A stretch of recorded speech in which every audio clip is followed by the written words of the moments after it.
I am Ethan, 32 years old, and the sound of my life falling apart didn't sound like a scream. It sounded like a crunch. A wet, electric crunch. Before I tell you how I ended up buying my parents' foreclosure property and kicking them off the lawn, let me take you back to the moment I realized I didn't have a family. I had hostages. Before we start, let me know in the comments where you're watching from. I love seeing how far this story travels. It was 2 p.m. on a Tuesday. The air in my apartment smelled like ozone and cheap sugary soda.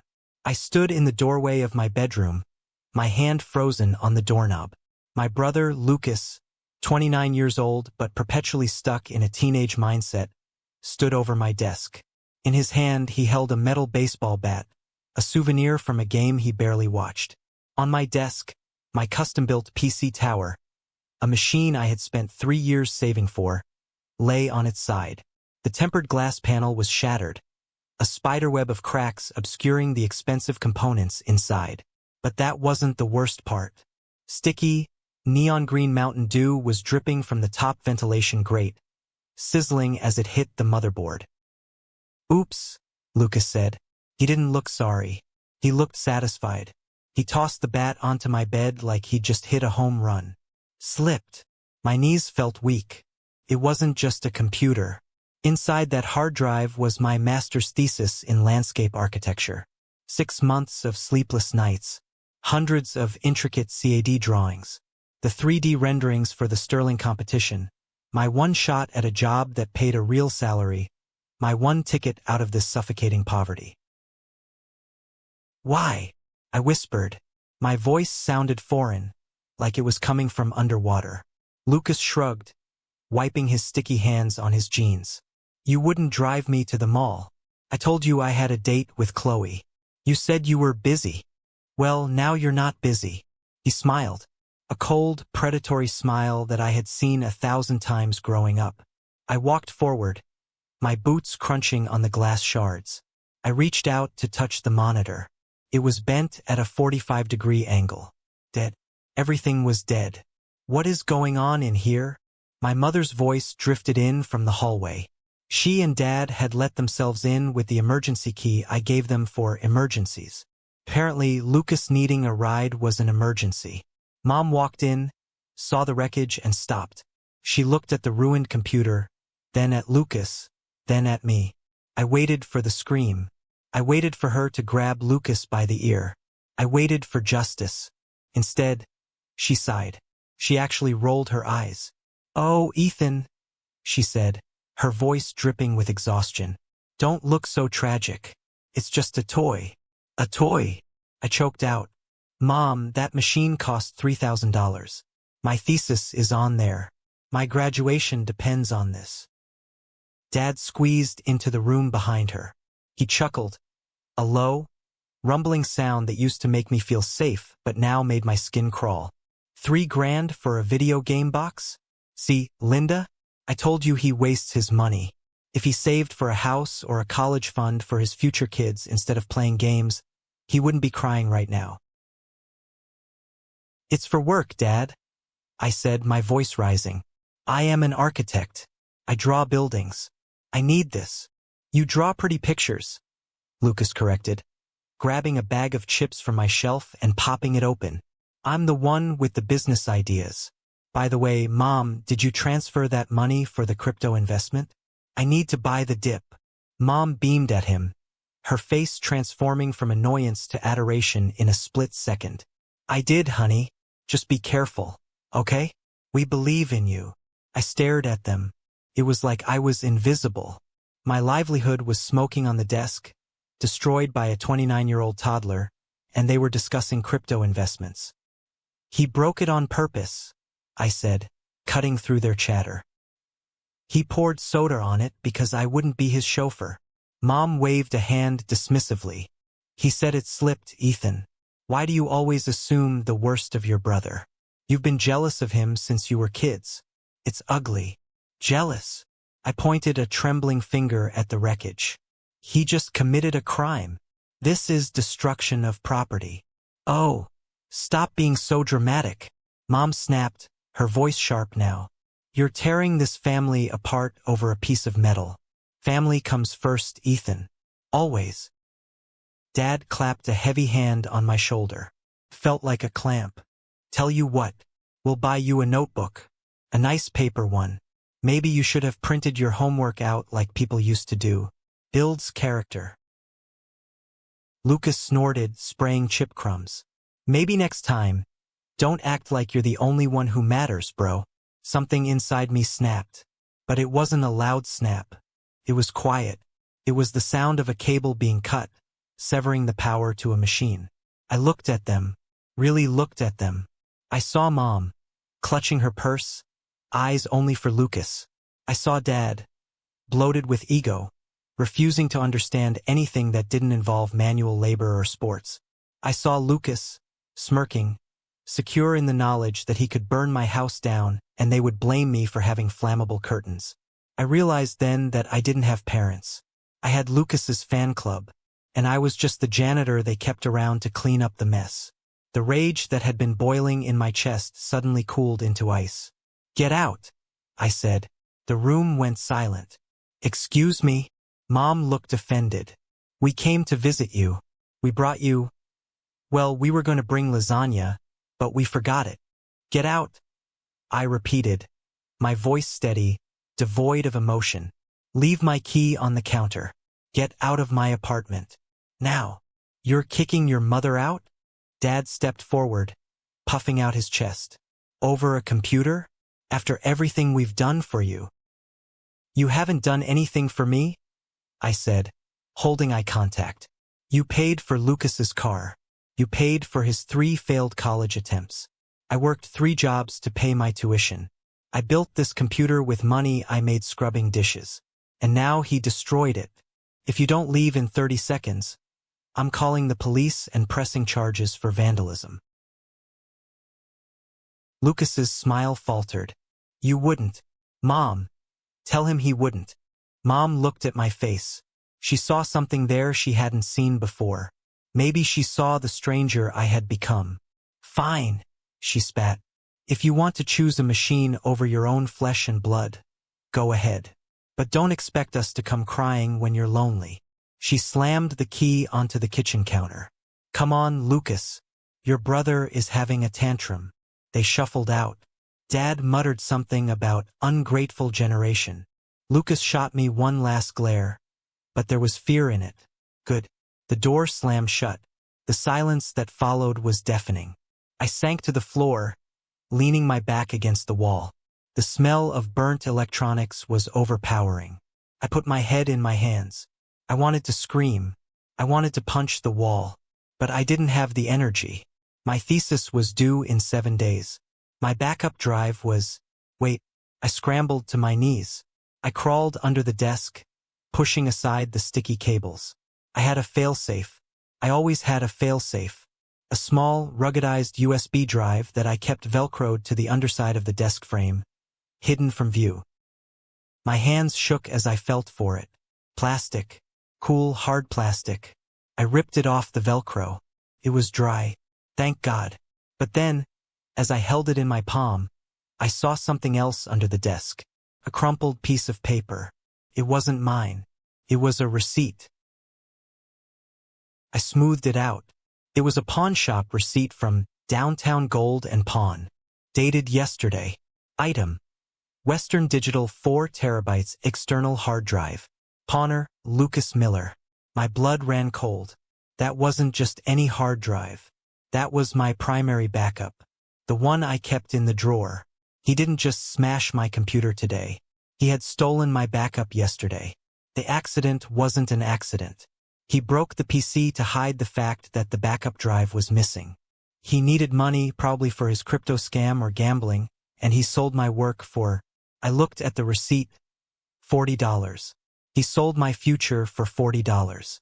I sat there on the floor, holding the receipt in one hand and the hidden USB in the other. Tears finally pricked my eyes, but they weren't tears of sadness. They were tears of clarity. "Okay," I whispered to the empty room. "You want a war? Let's have a war." I didn't sleep that night. I sat amidst the wreckage, waiting for my roommate, Marcus, to get home. Marcus was the brother I should have had. He was a back-end developer, a white-hat hacker, and the only person who knew how to assemble a PC better than I did. When he walked in at 6 p.m., holding a pizza, he dropped the box. It landed upside down. He didn't care. Holy sh, Ethan? He rushed over to where I was picking keys out of the puddle of soda. Did you get robbed? Are you hurt? Lucas, I said simply. Marcus stopped. His face darkened. He knew the lore. He knew about the time Lucas borrowed my identity to sign up for a gym membership he never paid for. He knew about the time Mom made me give Lucas my savings for a medical emergency that turned out to be a trip to Cabo. Is the drive alive? Marcus asked, kneeling beside the tower. He didn't ask if I was okay emotionally. He knew the priority. The M.2 SSD might be okay, I said, my voice raspy. But the motherboard is fried. The GPU is gone. I have this. I held up the secret USB. But it hasn't been synced in 48 hours. I did the final rendering pass last night. If the main drive is dead, I lose the high-res files. I can't present blurry JPGs to the Sterling committee. Let's operate, Marcus said. We moved to the kitchen table. It became a surgery theater. Marcus pulled out his toolkit, anti-static wristbands, precision screwdrivers, a specialized drive reader. As the hum of Marcus's laptop filled the room, attempting to bridge a connection to my sticky, soda-soaked SSD, my mind drifted back. It's funny how trauma works. It doesn't hit you all at once. Comes in waves of memory. I was 12 years old again. I was sitting at the kitchen table, sketching. I had won the state junior art competition. First prize, a blue ribbon and a set of professional charcoal pencils. I was beaming. Lucas, then 9, walked in. He saw the ribbon. He saw Mom smiling at me. He started screaming. Not crying, screaming. He threw himself on the floor, kicking and thrashing until his face turned purple. I want a ribbon. Why does Ethan get a ribbon? I'm the special one. Mom looked at me. Her smile vanished. Ethan, give him the ribbon. But I want it, I said, clutching it to my chest. Ethan, don't be selfish, Dad grunted from the couch. Your brother is sensitive. You're strong. You don't need a piece of cloth to know you're good. Give it to him. I gave it to him. Lucas stopped crying instantly. He took the ribbon, looked at it, and then 5 minutes later I found it in the trash can, cut into pieces with safety scissors. He didn't want the ribbon, Marcus said, snapping me back to the present. He was looking at a progress bar on his screen. He just didn't want you to have it. What? I blinked. The drive, Marcus said. I'm bypassing the controller. It's reading. But Ethan, look at the logs. I leaned in. The screen was filled with lines of code. Here, Marcus pointed. System event log. 1 p.m. today. 1 hour before the accident. User, admin initiated file copy to USB device Kingston. Folders accessed /documents. Thesis /final_submission. /documents. Personal /tax _returns. /documents. Scans. Passport. My stomach dropped. I wasn't home at 1 p.m. I was buying groceries. Lucas was, Marcus said grimly. He didn't just smash your computer to hide the pawn drive. He logged in first. He copied your personal data. Ethan, why does your brother need a scan of your passport? I felt a cold sweat break out on my neck. I don't know. We need to check your credit, Marcus said. Right now. I have good credit, I argued weakly. I pay my student loans. I'm careful. Check it. We logged into the credit monitoring site. The spinning wheel on the screen felt like a noose tightening. Score, 420. Poor. That's a mistake, I whispered. It was 750 last month. We scrolled down. Outstanding debt, $58,000. My vision blurred. I grabbed the edge of the table. 50,000? Account 1, quick cash payday loan, $5,000. Status, default. Account 2, Student Aid Plus. Private, $20,000. Status: delinquent. Account 3, Lux Auto Finance, $33,000. Status: active. He bought a car, Marcus said, his voice low and dangerous. He bought a car in your name. I stared at the screen. The dates went back 6 months. 6 months ago, I had visited my parents for Thanksgiving. I had left my wallet in my jacket in the hallway. Lucas must have taken photos of my ID, my social security card. He stole my life, I said. And my parents. They know, Marcus said. No. I shook my head. They spoil him, but they wouldn't let him commit felonies against me. Ethan, Marcus turned his laptop to face me. Look at the cosigner address on the auto loan. Cosigner, Robert Miller. Address, 1402 Oak Street. My dad had cosigned the loan. He knew Lucas was using my name as the primary borrower, and he signed off on it. Dad had helped Lucas saddle me with $30,000 of debt so Lucas could drive a... I checked the vehicle details. A Dodge Challenger. I looked at the credit report again. A plan was forming in my mind. Cold, architectural plan. Just like designing a building, you have to lay the foundation before you erect the walls. I'm not going to call the police yet, I said. Marcus looked at me like I was crazy. Dude, you need a lawyer. You need to file a police report to freeze this. If I call the police now, Mom will guilt-trip me into dropping the charges before the ink is dry. She'll say it's a family misunderstanding. Dad will say he mixed up the paperwork. They'll gaslight me until I think I signed the loan myself in my sleep.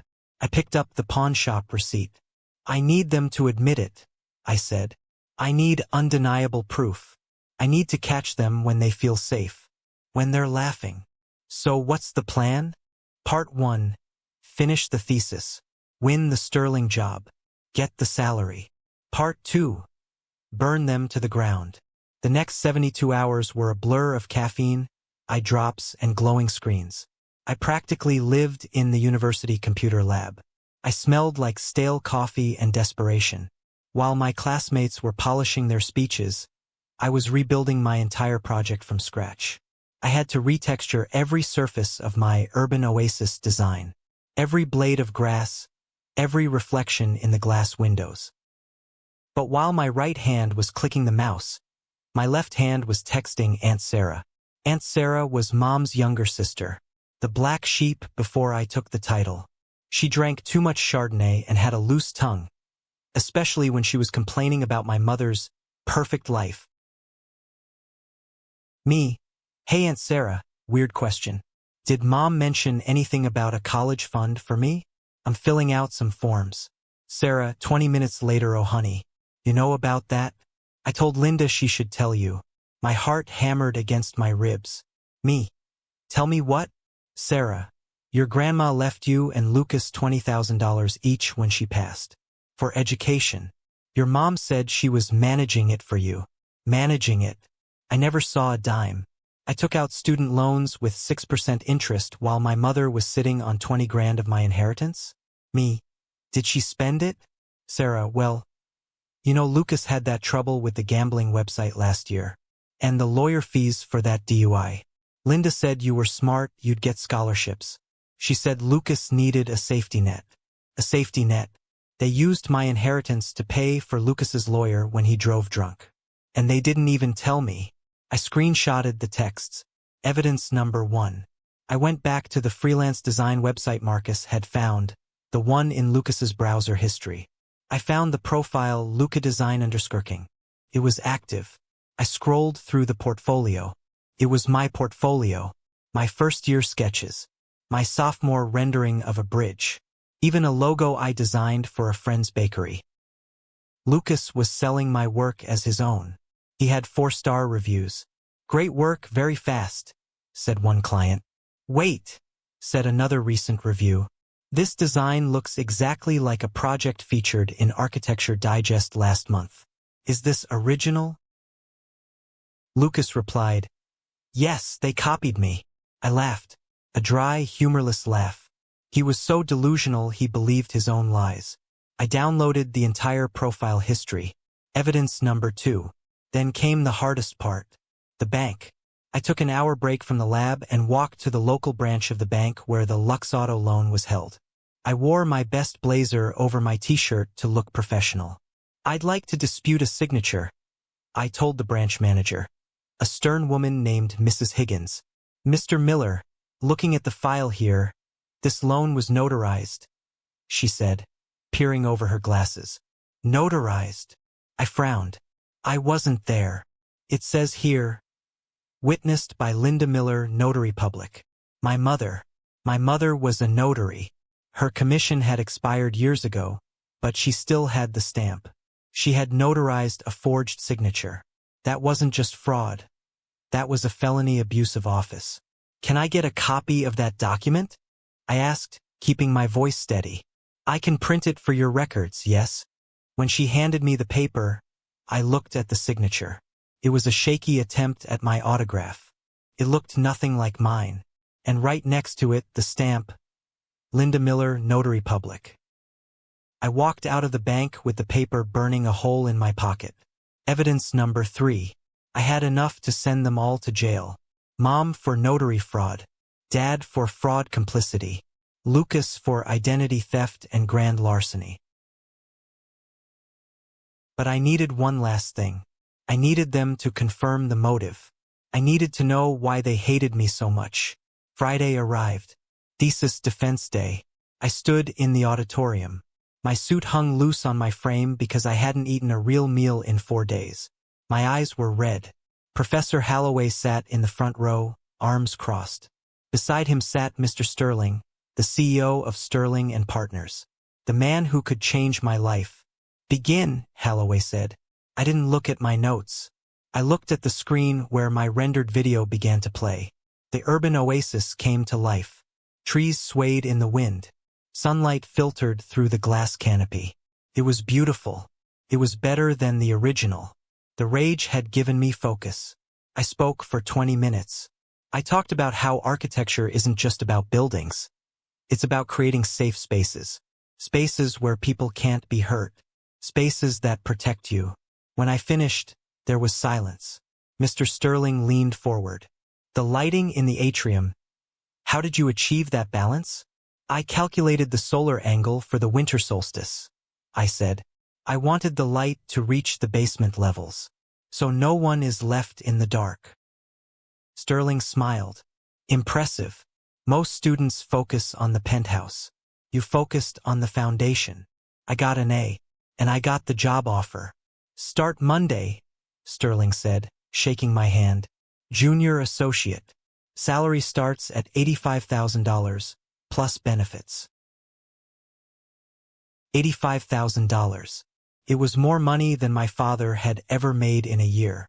I walked out of the auditorium and called my mother. Hello? She answered, sounding annoyed. Mom, I said, putting on my best defeated voice. I finished the presentation. That's nice, dear. Did you pass? Barely. Look, I'm sorry about the other day. I was stressed.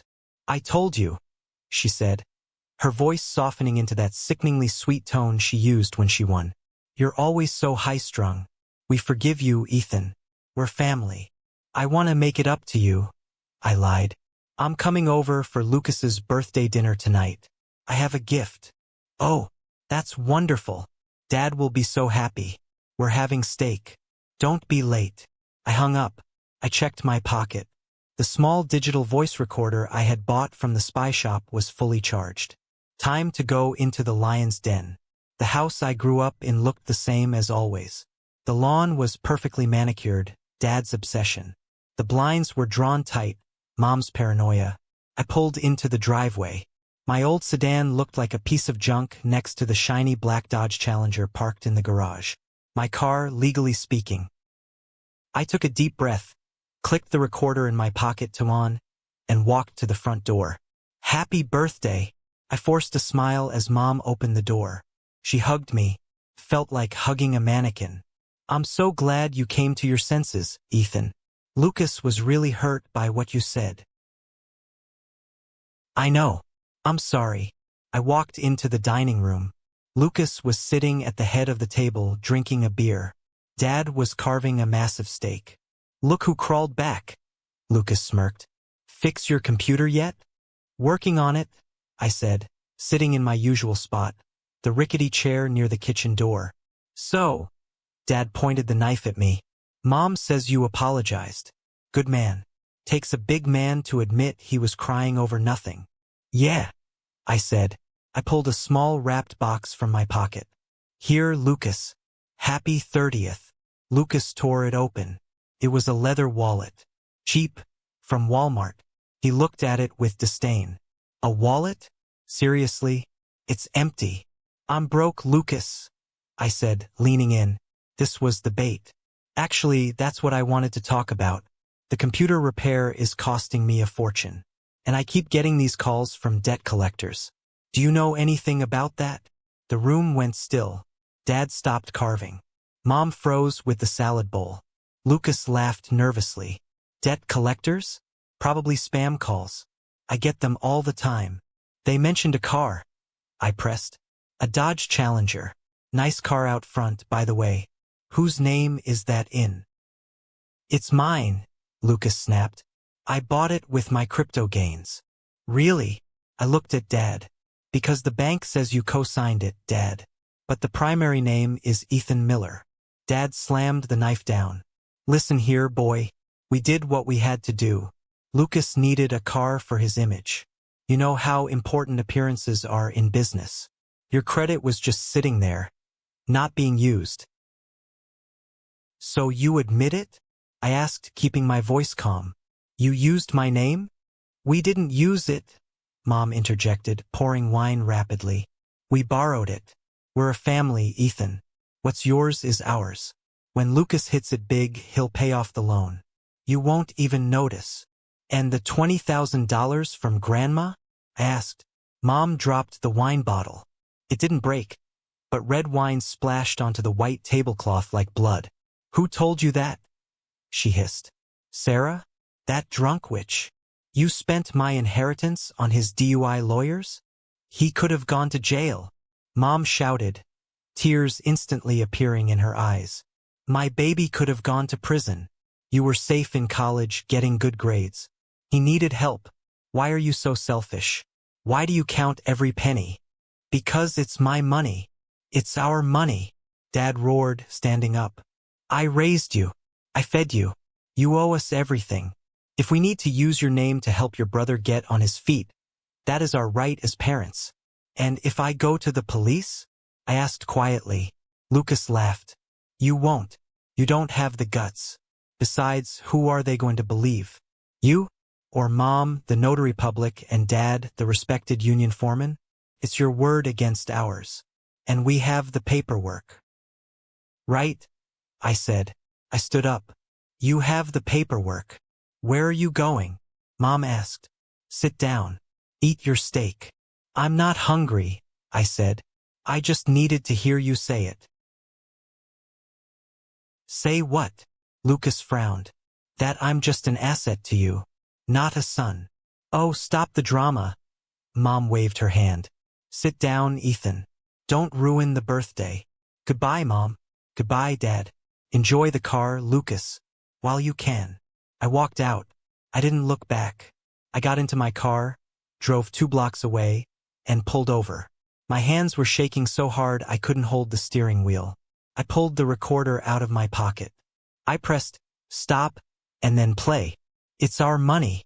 I raised you. That is our right as parents. It's your word against ours, clear as day, admissible in court. I dialed my lawyer, Mr. Davis, whom I had retained with the last of my savings, and a promise of payment from my future salary. I got it, I told him. You got the confession? Davis asked. Everything. The fraud, the theft, the coercion. Okay, Davis said. We can file the police report tomorrow. But Ethan, you know once we do this, there's no going back. This isn't just a lawsuit. This is a nuclear bomb. I know, I said. But there's one more thing. The lake house. What about it? My grandfather left a cabin on the lake. It's the only place I ever felt happy.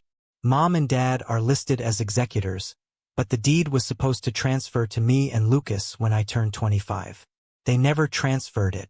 I checked the county records today. It's listed for sale. Pending offer. They're selling it? They're selling it to pay off Lucas's gambling debts before the loan sharks break his legs. They forged my signature on the deed transfer last week. Ethan, Davis's voice dropped. If we intervene now, we can block the sale. But the house will go into probate hell. Let the sale go through, I said. What? Why? Because I know who the buyer is. I lied. Just prepare the papers for the arrest. I want it to happen at the most public moment possible. When? Next Saturday. The Sterling Gala. They're coming to celebrate my success. Let's give them a show. The Sterling Gala was held in a glass-walled ballroom overlooking the city skyline. It was an event for the elite of the architecture world. Champagne flutes clinked, jazz played softly, and men in tuxedos discussed million-dollar contracts. I stood near the stage, wearing a new tuxedo I had bought on credit. My own credit or what was left of it. Mom and Dad walked in like they owned the place. Mom was wearing a sequin dress that was too tight. Dad was in a rented suit. Lucas was there too, wearing sunglasses indoors, looking around for anyone famous. They spotted me and rushed over. Ethan, Mom squealed, grabbing my arm. Look at this place. Is that Mr. Sterling? Introduce us. I want to tell him about Lucas's design business. Later, Mom, I said, gently removing her hand. Hey, nice suit. Lucas poked my lapel. Borrow it from the company closet? Something like that. I smiled. Mr. Sterling took the microphone on the stage. Ladies and gentlemen, thank you for coming. Tonight we honor the new blood, the future of our firm. I'd like to invite our newest junior associate, Ethan Miller, to say a few words about his winning project. Applause. I walked up the steps. The spotlight hit me. I looked down at the crowd. I saw my parents beaming.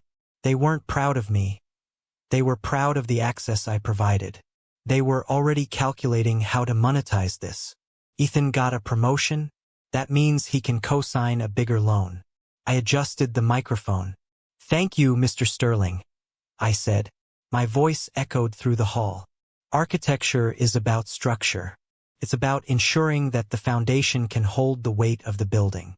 If the foundation is rotten, the house collapses. I signaled to the tech guy in the back. I'd like to thank my family, who are here tonight. I gestured to them. The spotlight swung to Mom, Dad, and Lucas. They waved, soaking up the attention. They taught me everything I know about structural integrity, I continued. Specifically, what happens when you steal the materials from the foundation to decorate the penthouse.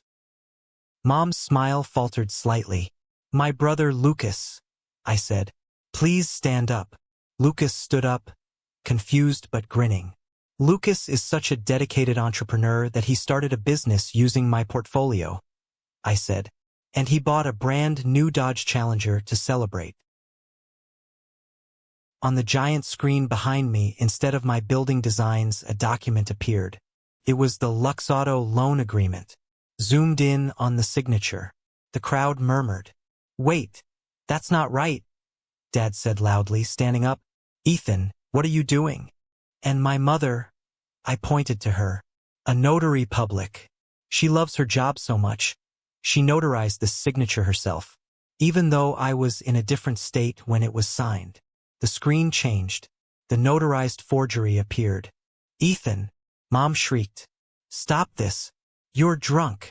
And my father, I said, my voice turning hard as steel, who co-signed a loan for a child who has never worked a day in his life, using the credit of the son who worked 3 jobs. The audio played over the speakers. The recording from the dinner. It's our money. We did what we had to do. It's your word against ours. The room went deathly silent. Mr. Sterling looked shocked. The waiters stopped moving. You said it was your word against mine, I said to the stunned trio in the spotlight. So I decided to bring some other words into the conversation. I looked toward the back entrance. 2 uniformed police officers and a detective in a suit walked in. Lucas saw them. He turned pale. He bolted. He actually tried to run toward the kitchen exit. "Grab him!" someone shouted.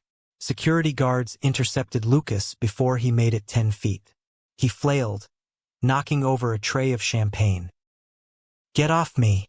My brother is crazy. He's lying!" Lucas screamed as the officers cuffed him. The detective walked up to my parents. "Robert Miller? Linda Miller? You are under arrest for fraud, forgery, and conspiracy to commit identity theft." "No!" Mom grabbed Dad's lapels. "We're good people. This is a mistake. Ethan, tell them. Tell them it's a joke." She looked at me on the stage. Her eyes were wide with terror. She wasn't looking at a son anymore. She was looking at a judge. I leaned into the microphone one last time. "It's not a joke, Mom. It's consequences. You always told me to save for the future. Well, I hope you saved for bail." Dad tried to lunge at the stage. "You traitor. I'll kill you. You ungrateful little—" The officer slammed Dad against a table, handcuffing him. It was chaos. Flashing lights. Screaming. The shattering of the perfect family image they had tried so hard to maintain. Mr. Sterling walked up to me. I thought he was going to fire me for causing a scene. He put a hand on my shoulder. "I'm sorry you had to go through that, son. That was the bravest thing I've ever seen." I watched them drag Lucas out. He was crying now, sobbing like the child he always was. "Mommy, help me." But Mom couldn't help him. She was being read her Miranda rights. I took a deep breath. For the first time in my life, the air didn't smell like ozone or cheap soda. It smelled like freedom.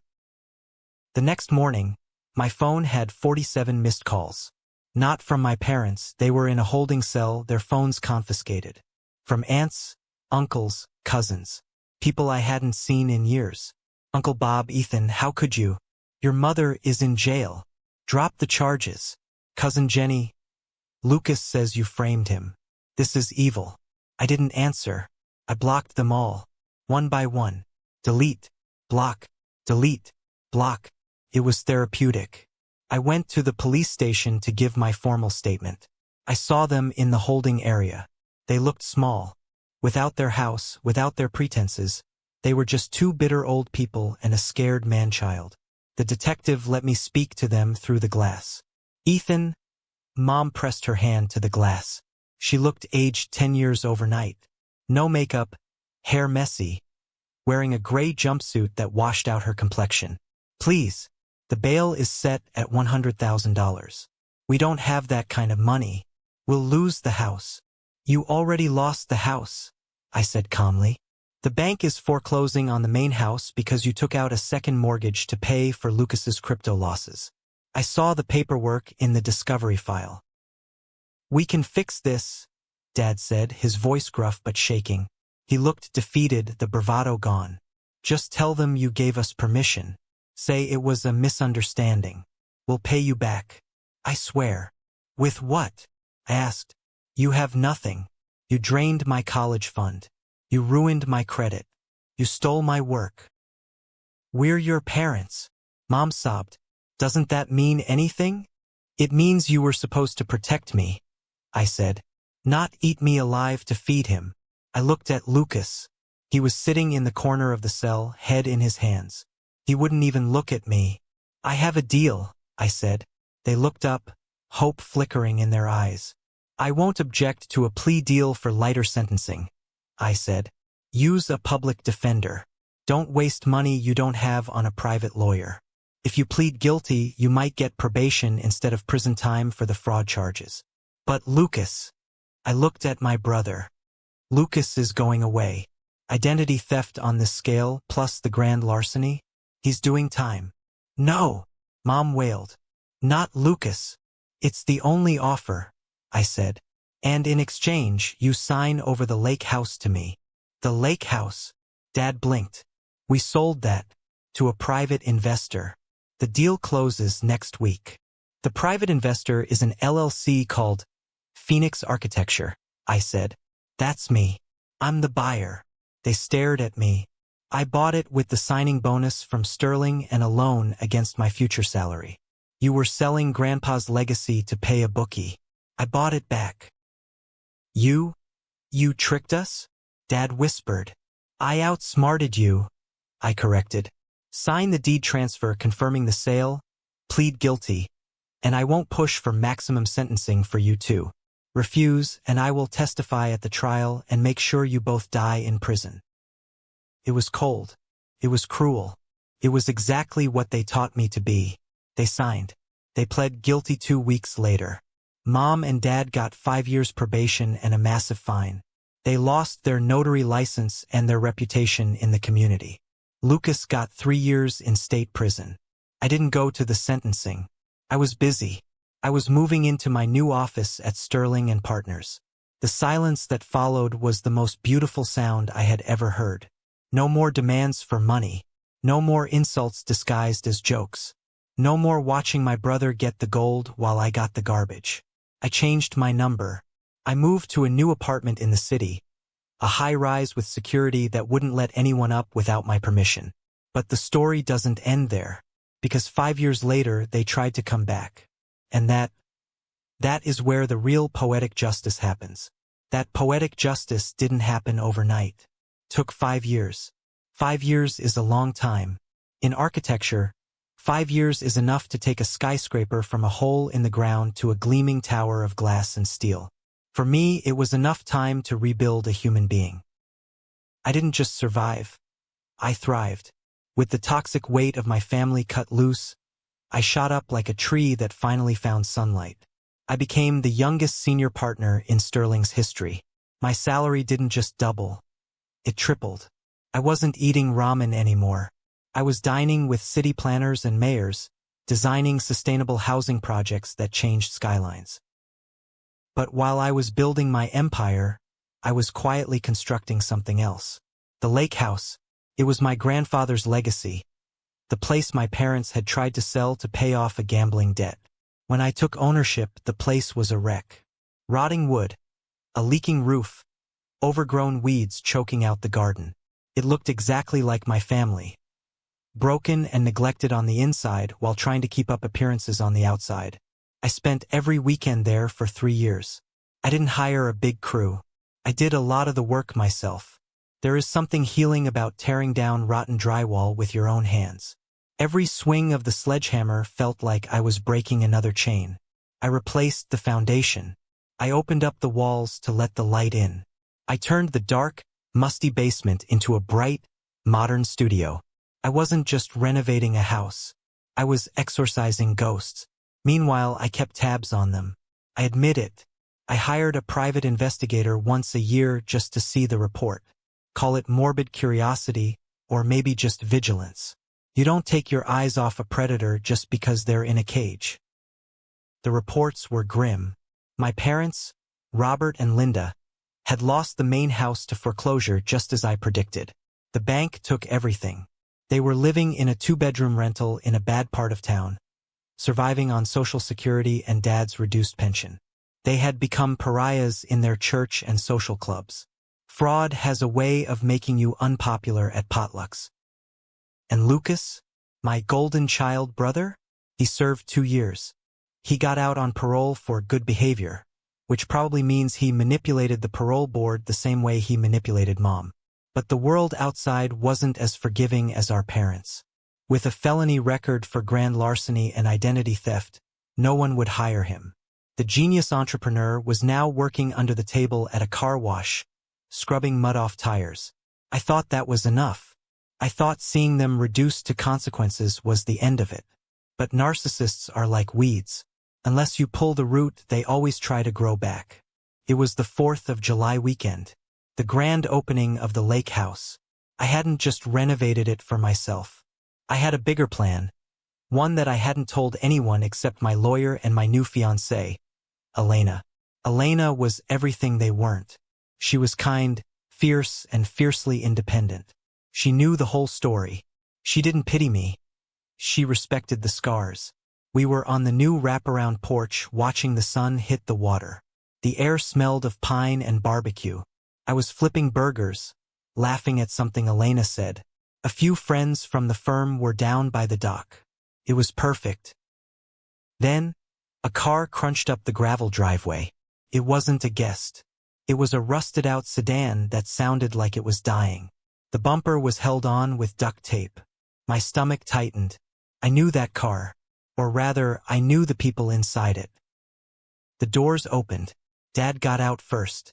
He looked smaller than I remembered. His shoulders were slumped, his hair completely gray. He wasn't the imposing giant who used to terrify me. He looked like a tired old man. Then Mom. She was wearing a floral dress that I recognized from 10 years ago. It hung loosely on her frame. She looked nervous, clutching her purse with both hands. And finally, Lucas. He looked the worst. His face was gaunt, his eyes shifting rapidly. He wore a stained t-shirt and jeans that were too big. The arrogance was gone, replaced by a desperate, hungry look. The music on the porch stopped. My friends went quiet. Elena walked up beside me and squeezed my hand. "Is that them?" she whispered. "Yeah," I said, putting down the spatula. "Stay here." I walked down the porch steps to meet them on the driveway. I didn't invite them up. I stood on the bottom step, blocking the path. A literal and metaphorical boundary. "Ethan," Mom cried out, forcing a smile that cracked the heavy makeup she was wearing. "Oh, look at you. You look prosperous. What are you doing here?" I asked. My voice wasn't angry. It was flat, indifferent. "Is that how you greet your family?" Dad grunted, trying to summon some of his old authority, but his voice wavered. "We haven't seen you in 5 years. We heard you fixed up the old place. We wanted to see it." "You're trespassing," I said. "This is private property." "It's Grandpa's house," Lucas spoke up, his voice raspy. "It belongs to the family." "It belongs to Phoenix Architecture LLC," I corrected. "Which is me. And you are not family.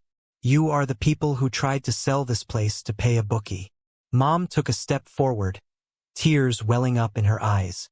I recognized the performance. It was the Waterworks number 4, usually reserved for guilt-tripping me into lending money. "Ethan, please," she sniffled. "We've paid for our mistakes. We did our probation.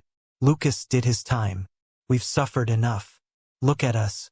We're living in a shoebox. We barely have enough to eat." "That sounds like a budgeting problem," I said, echoing the words Dad used to say to me when I needed money for textbooks. "We forgive you," Dad said. I blinked. "Excuse me?" "We forgive you," Dad repeated, puffing out his chest slightly, "for sending us to jail, for humiliating us. We realized that family is more important than grudges. We're ready to put the past behind us. We're ready to be a family again." I almost laughed. The audacity was breathtaking. They were standing on my property, destitute because of their own crimes, and they were offering me forgiveness? "We were thinking," Lucas said, stepping up beside Mom. He looked at the house with greedy eyes. "Since you have that big apartment in the city, and this place is so big, maybe we could stay here, just for a while, to get back on our feet. I could help you maintain the grounds. Mom could cook." "Yeah," Mom nodded eagerly. "We could be the caretakers. It would be perfect. You wouldn't have to hire strangers. Family looking after family." I looked at them. I really looked at them. They hadn't changed. Not one bit. They didn't see me as a person. They saw me as a resource.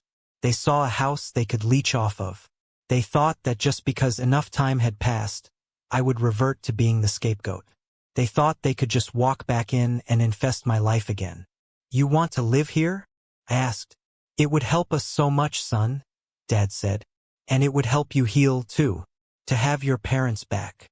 "I see," I said. "Well, there's a problem with that." I turned and pointed to the new sign I had installed by the front gate just that morning. It was covered by a tarp for the unveiling ceremony later that afternoon. "Go ahead," I told Lucas. "Pull the tarp." Lucas looked confused. He walked over and yanked the rope. The blue tarp fell away. The sign was made of polished oak with gold lettering. the Miller Haven A Sanctuary for Victims of Financial Abuse and Domestic Exploitation. Lucas stared at the sign. Mom gasped. What is this? Dad asked. It's not a vacation home, I said, my voice projecting clearly across the yard. I didn't renovate this house for me. I donated it. As of yesterday, this property belongs to a non-profit trust. I walked closer to them. Starting next month, this house will host young adults who have been kicked out, exploited, or had their futures stolen by their own families. It's a place where they can live rent-free, learn a trade, and rebuild their credit. A place where they can be safe from people like you. Mom's face went pale. You gave it away? Grandpa's house? To strangers? They aren't strangers, I said. They are my family. Because family isn't blood, Mom. Family is the people who have your back. You aren't my family. You're just my biology. You're crazy, Lucas spat, his fists clenching. You'd give $1 million house to charity just to spite us? When we have nothing. I didn't do it to spite you, Lucas, I said calmly. I did it so that the next time a kid has his laptop smashed by a jealous brother, or his college fund stolen by a narcissist mother, he has somewhere to go. I built the safety net you stole from me. The silence on the driveway was heavy. The birds were singing. The waves were lapping against the dock. But inside that circle of 4 people, the air was dead. Now, I pointed to the road. Get off my property, before I call the police. And this time, I won't ask for a plea deal. They didn't scream this time. They didn't fight. They just deflated. The reality hit them like a physical blow. There was no inheritance coming. There was no golden child redemption arc. There was no soft landing provided by the son they abused. Dad looked at the house one last time. A house he once owned.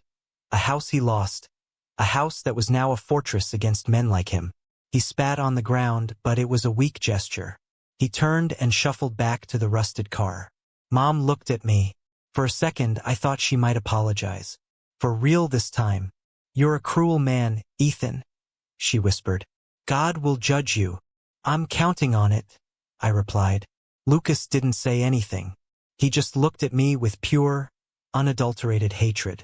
It was the look of a parasite that realizes the host has finally developed an immune system. They got in the car. The engine sputtered, coughed, and finally turned over with a cloud of black smoke. They backed out of the driveway, tires crunching on the gravel, and drove away. I watched them go until the car was just a speck on the horizon. I felt Elena's hand on my shoulder. Are you okay? She asked softly. I took a deep breath. I checked my pulse. It was steady. My hands weren't shaking. There was no fear, no guilt, no lingering what if. I'm not okay. I smiled at her, and it was a real smile. I'm free. We walked back up the porch. My friends cheered. We unveiled the sign properly. We popped champagne. That night, after everyone had left, I sat on the end of the dock. My legs dangled over the water. The moon was reflecting off the lake, creating a pathway of light. I thought about the 22-year-old kid crying over a broken computer. I thought about the days I went hungry so I could buy materials for my models. I thought about the sheer terror of standing on that stage at the gala, exposing everything. It was worth it. Every second of pain was the tuition I paid for this life. I pulled out my phone. I had one last thing to do. I opened the contact list. Mom, Dad, Lucas. I didn't just block them. I deleted the numbers entirely. There was no need to keep them anymore. They were characters in a chapter one had finished writing. I looked at the house behind me. The lights were warm and inviting. In a few weeks, 5 kids would move in here. 5 kids with stories just like mine. I would teach them drafting. Elena would teach them how to balance a checkbook. We would show them that they weren't broken, they were just under construction. I stood up and dusted off my pants. The future was waiting, and for the first time in my life I wasn't building it on sand. I was building it on rock. And that is my story.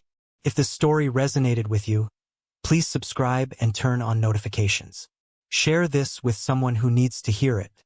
And in the comments, tell me, have you ever had to cut off toxic family to save yourself? I read every single comment.